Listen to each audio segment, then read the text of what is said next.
This is Tom Robertson. I'm in the QLN Conference Center in Oceanside. I'm here with Assemblymember Rocky Chávez, and he has just attended the Dr. Martin Luther King Jr. Community Prayer Breakfast.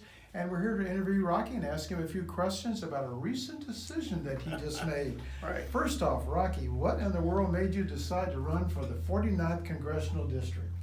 Well, since I left the Marine Corps in 2001, my whole focus has been about service to the community. And I haven't been a council member for 2 terms. Had the opportunity to work the state as the Undersecretary of Veteran Affairs, and then the past 5 years being an Assembly member. It's just a natural progression of giving back to the community. The Congressional 49th District represent Camp Pendleton and all the military in the area, and that's something I care deeply about, so it's a great opportunity to continue giving back. What does Mary think about all this? Mary's I'm pretty excited about it. She probably doesn't say this very often, but my daughter lives in Virginia, about 20 miles outside the Beltway, so she'll be able to see the grandchildren. So I think she's okay. That's great. Have you thought about what you would like to accomplish if elected as a congressman? Oh, sure. One of the big issues I think is sequester. It's hurting the military. When I was in the military, we had a 4-to-1 ratio. That meant you were gone, but 3 cycles you'd be back home with your family. Right now, the military's in a 1-on-1. So they go, they come back, and they're immediately going. And that's because we're not funding them. You see that in the equipment failures that you're seeing, the ship issues with the Navy in the past year. We need to get back to, if we're going to continue to be active as a country, and all these states have foreign policy, then we need to fund the military to do that. If we don't want to fund any more of the military, then we need to look in a foreign policy perspective, where do we need to be? So those are big issues, and that's what the Congressional Office does. Rocky, what makes you different from Darrell Issa, not just another Republican candidate? Sure. I've had a different experience than Darrell's had.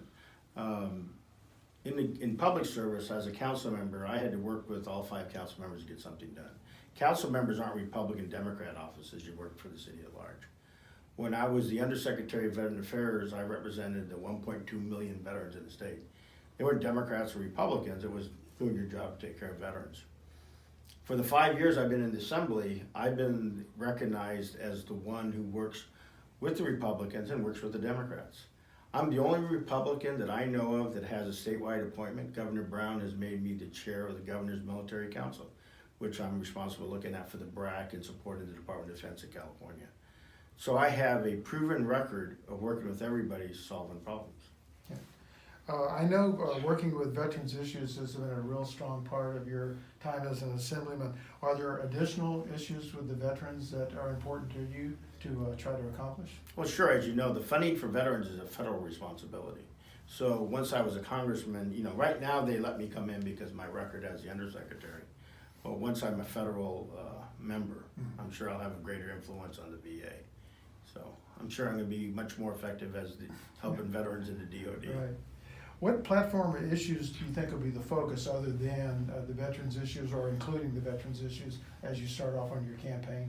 I think when you look at jobs and the economy, that's going to be a big issue. I'm a very big supporter of free trade. I think the Trans-Pacific Partnership would have been a good thing for California. I don't know why we didn't continue on that. You look at the jobs in our area, the economies we have a very heavy, a lot of people don't know this, but it's actually in agriculture and in tourism, and the people that work in those areas are impacted by the restrictive immigration policies we have. So I've been very strong in support of DACA and making sure people have an opportunity to live the American dream. Yeah. Knowing that Congressman Issa had to deal with a lot of turmoil in the last few months surrounding himself personally, do you think there's going to be any holdover that'll reflect any way on the campaign you have? I think right now, just politics in general, there's a lot of rancor from both sides. And the only way I have found that you can deal with that is deal with issue by issue, take the time to listen, and then present your thoughts. And when I do that, I seem to cut through that. Are you ready for life in Washington, D.C. if elected? Well, yeah, I lived there before. When I was at headquarters of the Marine Corps, I was the Commandant's representative of the Joint Staff. So I've been there before. I know where to live. I know the weather's really bad sometimes, but this is a great opportunity in my life to kind of capstone my public service. Good deal. And any final comments for our viewers here at the Daily Star about your campaign that's coming up here? Sure, I'd just ask everybody to don't fall into the Republican-Democrat fight, because this district is much better than that. Listen to different members. Look who has actually done this, who has the experience of it, and who represents the values that you want to put somebody up there. Because values and character do count, regardless of what you see on the news channels. Values and character count.